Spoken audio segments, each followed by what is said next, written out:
My name's Paul Kemp, and I was a relief signalman based at Guildford from 1987 to 2023, in my career from 1979 to 2023, and was a signaller here at Haslemere on many occasions, covering for people's holidays in this beautiful 1895 Grade 2 listed signal box. I started work in signalling in 1979 in South London as a signal box lab, and I worked for British Rail, Railtrack and Network Rail for 44 years until 2023. In 1987 I was promoted to the South Western Division as a relief signalman at Guildford, and one of the signal boxes that I worked from 1987 till 2023 was Haslemere, a beautiful wayside station, lovely signal box, a real family atmosphere. The signaller's role is the guardian of safety. Signallers are rarely seen in the UK. The travelling public very unaware that they exist. Perhaps the only time they're aware of them is if there's a little piece in the national press. But the truth of the matter is they're there 365 days a year, 24/7, keeping the public safe, moving the trains, dealing with dynamic situations as they occur. Without a doubt, it was a very pleasant role and still is. It's one of those jobs in life where actually you can have a cup of tea whenever you like. Someone once said to me, it's a job where you're never out in the open air. You're not customer facing, so you don't have to deal with the difficulties of the public per se. And you'd amuse yourself. It's a real family, the railway. So people would drop by in the signal box, anecdotes, talk about their lives. And the honest truth is, yeah, you made your time pass pleasantly. Well, as you know, as a signaller, you've got to be minded in a single operative location that you're going to have a lot of time on your own. You either love it or loathe it. If you're an introvert, it's the perfect job. If you're an extrovert, which people like myself and many others are, then you have to find things to occupy your time. So signalling's a very single-minded job, particularly when you're in a single occupancy location like Haslemere. And part of the role is that you have a lot of time on your hands in between actions. If you're an introvert, it's the perfect job. If you're an extrovert, such as myself and many of my colleagues are, then you had to find things to occupy your mind in between actions. And you used to do this by bringing in a whole variety of ideas in your head that you were thinking about. Might be rewiring your house, your next holiday, even how you're going to cope with some personal item in your home life. And you'd spend a lot of time mulling on it. It could be actually quite advantageous because you had the quiet time away from any distractions, just you and your thoughts. So like many young lads, I had a desire to be a train driver. I was always interested in transport, and I nearly in the late 1970s, as I was coming up to leaving school, go into train driving. But fortunately, I knew a couple of railway staff that were involved in operations and in signalling, and they suggested to me that actually train drivers an excellent job and still is today. But as a signaller, you weren't just in charge of one train, you were in charge of many. And I thought this could work for me.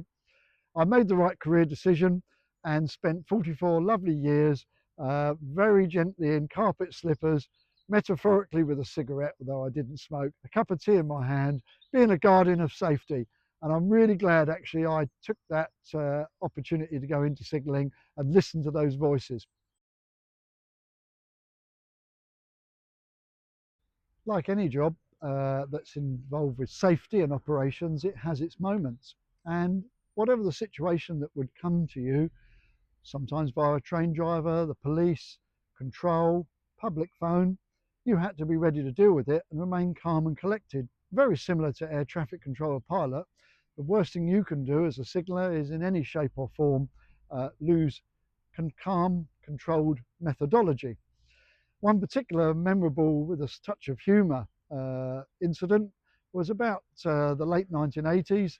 A gentleman from the Surrey Constabulary Armed Response, armed with a machine gun, came up the bot steps unannounced and told me that there was an armed incident at the public house opposite the station, and not to allow trains to pass through the station or call at the station. Also to remain in my signal box and just keep quiet, so to speak. Well, this I duly did, but naturally, in reporting this to our railway control, I had a very senior manager tell me that he was more important and he tells me to run trains.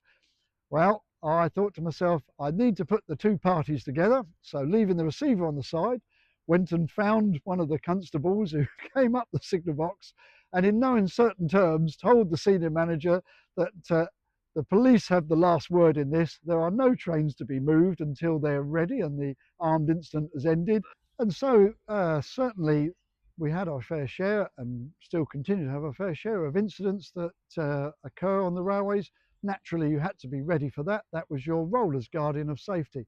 Sometimes they'd come through train drivers' reports, through our railway control reports, potentially the public or the police.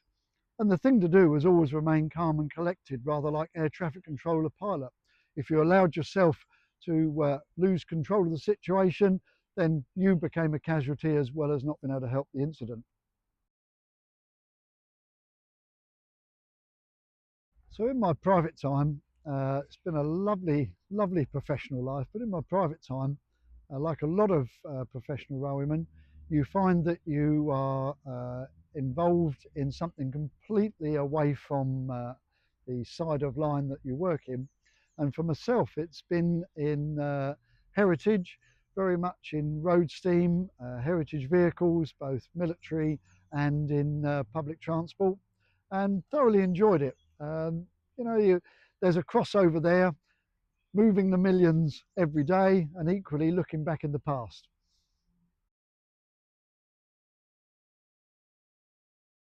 And of course, one of the great parts about the Grade 2 listing of Haslemere Signal Box and the Haslemere Trust is the fact that we can continue to show generations how, since 1895, they were safely looked after by the many, many operatives and signallers of Haslemere Station, Haslemere Signal Box, and give an interpretation of future generations of it. One of the wonderful things about being a signalman at a wayside station and signal box like Haslemere is very much watching the world pass. So in its day, in the 1980s, 1990s, and even right up really in the 2000s, people very much did set commuting. It was a done thing of the day and London centric. So people would go on a set train in the morning, come home on a set train in the afternoon to the offices. And you would watch that over the years, very subtly. You'd watch people just change. They would perhaps get married, they'd be there with their wife commuting, they'd age, they'd retire. You'd notice they wouldn't get off the same train. You didn't know their names, you never knew them, but in a way you'd watch their lives. It was like the tide of humans, ebbing and flowing, Monday to Friday, backwards and forwards, and you got to know people by a distant observant, not actually personally. It was a lovely job, thoroughly pleased that I was able to be part of that culture of railway life that's been running 200 years, taking people safely to and from their destinations.